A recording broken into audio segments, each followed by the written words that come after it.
Bobby est un enfant, tout ce qu'il y a de plus normal. Du haut de ses 4 ans, il part en voyage de pêche avec ses parents. Et alors qu'il se balade un peu loin, éloigné de ses parents, dans un endroit qui paraît désert et sûr, il disparaît totalement. Ses parents vont donc le chercher dans la forêt avoisinante, autour du lac, dans le lac. Mais malheureusement, le petit Bobby, qui est leur fils, a disparu sans laisser aucune trace. Il est peut-être retrouvé quelques mois plus tard, mais nous ne sommes sûrs de rien.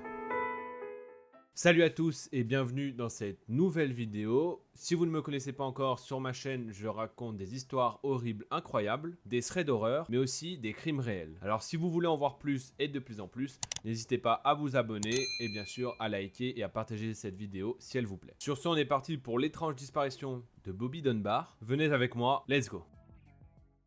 Robert Clarence Bobby Dunbar est le premier fils de Leslie Dunbar et Percy Dunbar. Il est né le 23 mai 1908 et c'est finalement en août 1912, lors, comme je le disais, de son voyage de pêche avec ses parents, qu'il sera porté disparu. Sa disparition est tout à fait étrange, puisqu'il ne laisse aucune trace, il n'y avait personne dans les environs, aucun témoin, et c'est donc par la suite des mois de recherche qui vont commencer, sans, pour le moment, aucune trace du petit Bobby. Après maintenant 8 mois de recherche, les autorités localisent un certain William Cantwell, qui travaillait comme bricoleur itinérant et qui aurait été aperçu aux côtés d'un enfant ressemblant étrangement à Bobby Dunbar. Au moment où William est arrêté, il affirmera que le petit Bobby est en réalité Bruce Anderson et qu'il est le fils d'une femme qui travaillait pour sa famille. Il raconte même que sa mère s'appelle Julia Anderson et que c'est elle-même qui lui aurait confié la garde de son enfant. Malgré ces explications, William est tout de même arrêté et les parents de Bobby sont convoqués dans le Mississippi, à plusieurs centaines de kilomètres de là où Bobby a été enlevé à la base car il était en Louisiane, pour essayer d'identifier le garçon. Sachant que cette histoire a près de 100 ans, vérifier les sources est un peu compliqué, surtout auprès des personnes concernées. Néanmoins, on trouve énormément d'articles qui sont plutôt contradictoires. Selon certains articles, le petit, qui semble être Bobby, se serait précipité sur sa mère à son arrivée en criant « Maman !» Mais un autre article décrit seulement que le petit a pleuré et que Leslie Dunbar, la mère de Bobby, ne l'aurait même pas reconnu. Cette version est celle qui est le plus revenue dans les différents médias de l'époque.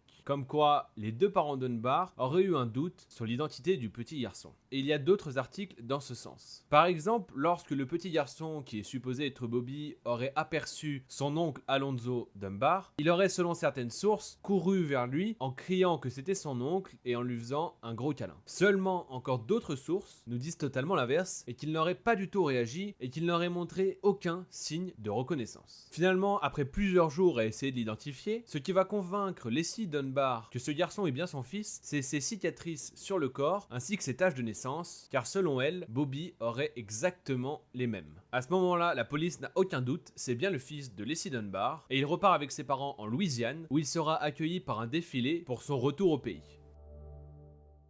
Mais l'histoire ne se termine pas là. Julia Anderson, dont on a parlé précédemment, va finalement débarquer en Louisiane et affirmer que c'est bel et bien son fils, comme le disait précédemment un certain William, celui qui a été arrêté pour l'enlèvement de Bobby. Seulement voilà, l'histoire se répète. On présente à ce moment-là 5 garçons, dont le petit soi-disant Bobby Dunbar, et on demande à Julia Anderson de l'identifier, si c'est bel et bien son fils. Seulement de 1, le petit garçon n'aurait montré aucun signe de reconnaissance, et en plus de ça, Julia elle-même n'est pas certaine duquel est son fils.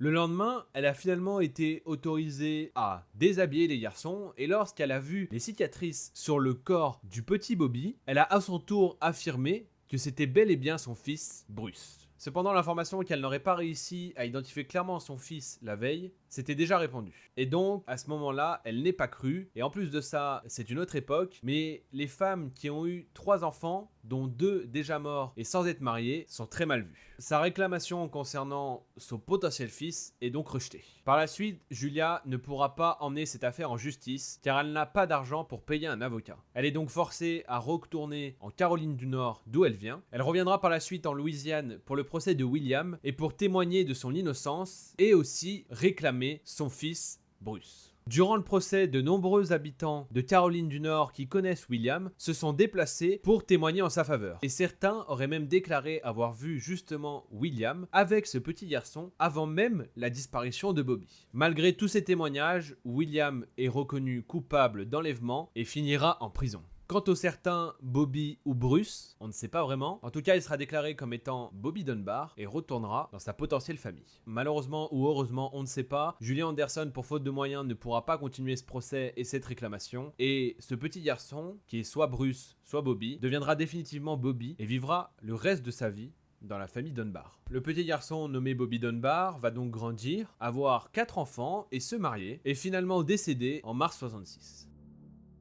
À présent, on fait un gros saut dans le temps, puisqu'on arrive maintenant en 2004. Margaret Dunbar Cutright, qui est en fait la petite fille de Bobby, va lancer sa propre enquête, retrouver les différents articles de journaux, pour ainsi prouver que son grand-père est bien Bobby Dunbar. Elle va donc interroger les enfants de Julia Anderson qu'elle a eu par la suite, retrouver les différents articles, ainsi que les différentes notes du procès. Sauf que voilà, l'enquête de Margaret, qui avait pour but de prouver que son grand-père était bien Bobby Dunbar, va plutôt l'amener à en douter. C'est donc aussi en 2004, comme je le disais, que la presse va elle aussi se rapprocher de la famille Dunbar et va demander à Bob Dunbar Jr., le fils direct de Bobby, de faire un test ADN, ce qu'il va accepter. Et gros rebondissement, il s'avère que Bob Dunbar Jr. n'a aucun lien de sang avec son oncle Alonzo Dunbar, qui est donc le frère direct de son propre prétendu père. Les tests ADN seront refaits de multiples fois et montreront toujours le même résultat. Les tests étant donc concluants, le sort du vrai Bobby Dunbar reste inconnu. Ainsi, presque 40 ans après la mort du prétendu Bobby Dunbar, il est prouvé que ce n'a jamais été lui. Ce flou va créer une réelle discorde dans toute la famille Dunbar qui était persuadée d'être justement de cette famille-là et de ce sang-là. Imaginez, ils se rendent compte être nés du mauvais nom, dans la mauvaise famille, mais ont déjà des liens avec toute cette fausse famille. La famille Dunbar va donc en vouloir à Margaret d'avoir lancé cette enquête et d'avoir découvert la vérité. Mais en plus, d'avoir remis en lumière cette histoire et d'avoir rendu public toutes ces données, qui a créé aussi une visibilité autour de la pseudo-famille Dunbar. Enfin moi personnellement, je préférais savoir d'où je viens. Enfin honnêtement, s'il y a toujours eu un flou, il vaut mieux savoir, hein. Moi ça me ferait plaisir de savoir. Mais bon, apparemment, eux ils lui en veulent, ils auraient préféré rester en pensant que c'était la famille Dunbar. Enfin, à mon avis, c'est pas la première fois de l'histoire que ça arrive. Je pense qu'il y a des gens qui descendent pas directement d'une certaine famille. Il y a eu des trucs à des moments, peut-être des mêmes histoires ou des trucs un peu différents. Il y a des gens qui sont persuadés qu'ils viennent d'un sang précis et qui sont de cette famille-là, mais à mon avis... Mais l'enquête ne s'arrête pas là, puisqu'en mars 2008, une émission américaine se nommant The Ghost of Bobby Dunbar va mettre en lumière certains éléments et va expliquer que Bobby aurait peut-être tout simplement disparu en 1912, mangé par un crocodile au bord du lac, car là où il était en voyage, il y avait apparemment énormément de crocodiles. Imaginez, Bobby Dunbar a tout simplement été mangé par un alligator. Ce n'est pas impossible, mais imaginez maintenant, plus de 100 ans après, on ne sait toujours pas vraiment ce qui est devenu Bobby Dunbar, ni ce fameux Bruce Anderson, même s'il semblerait qu'en réalité, Bobby Dunbar était en fait bel et bien Bruce Anderson, donc le fils de Julia Anderson, mais étant trop jeune, il a grandi en étant toujours persuadé qu'il s'appelait Bobby. C'est une histoire de fou quand même. Un garçon disparaît, 2 familles réclament, c'est la mauvaise qui prend sa garde, et c'est seulement 100 ans plus tard qu'on la prend, qui, du fait qu'elle n'avait pas d'argent et qu'elle était mère célibataire, n'a pas pu récupérer son gosse. Et du coup, elle a vécu toute sa vie en étant persuadée que Bruce Anderson vivait en tant que Bobby Dunbar. Son fils est mort, a eu des enfants qu'il a nommés Dunbar eux aussi, alors qu'en fait c'était des Anderson. C'est un truc de fou quand même cette histoire. Enfin après, il y a d'autres théories, hein. Il y a des théories comme quoi la famille Dunbar aurait fait disparaître leur fils ou ils auraient pas assumé quelque chose. Et du coup, pour cacher ça, ils auraient réclamé le petit Bruce pour donner l'impression qu'il s'était rien passé avec leur fils. Et que du coup, bah, ça cachait un peu la disparition de leur vrai fils. Et qui s'était servi un peu du fait que Julia Anderson n'avait aucune crédibilité pour récupérer cet enfant et un peu le remplacer quoi. Franchement, avec tout ce qu'on voit dans le monde, ce serait pas impossible qu'il y ait des malades comme ça.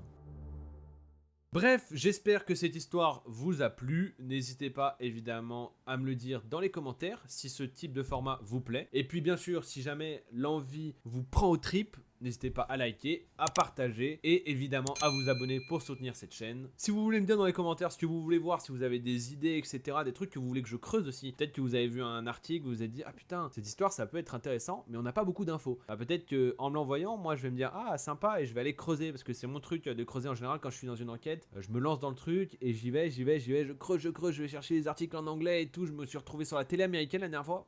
Donc n'hésitez pas. Et puis merci d'avoir regardé cette vidéo. Je vous dis à très bientôt pour une nouvelle. Très bonne journée, soirée, nuit, ce que vous voulez. Bisous la famille.